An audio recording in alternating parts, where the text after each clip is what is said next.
In football, you have diverse athletes, from your typically tall and thin wide receivers to your stout and muscular offensive linemen.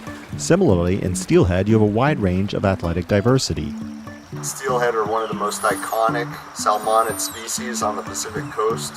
One of the things they're well known for is their athleticism. They're the top athletes and able to leap up and over waterfalls and swim through extreme rapids to be able to access their habitats.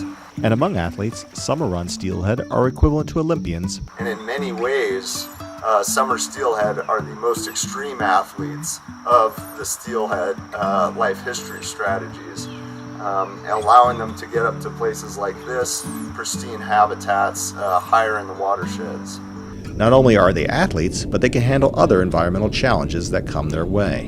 In a lot of ways, steelhead are the most extraordinary form of salmonid. They're fish that spend more time in fresh water than any other salmonid species. Because of that, they're fish that have evolved a greater tolerance for higher temperatures, for water that isn't quite as pristine as other salmon species.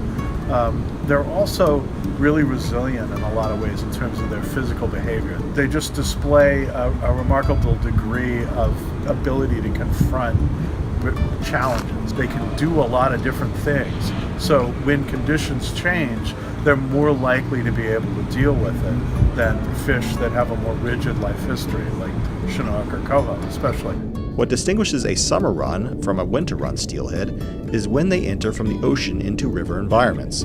Summer run fish arrive in late spring, early summer, whereas winter run enter later in the season.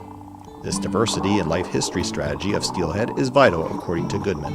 I like to think about it as analogous to diversifying a financial portfolio, where you don't want to have all your eggs in one basket. They don't want to just have one approach to something because it makes them more flexible at dealing with changes that may be coming in the future, and this makes them ultimately more successful at adapting to a changing environment, and in my opinion is critical to their survival as we move forward in time.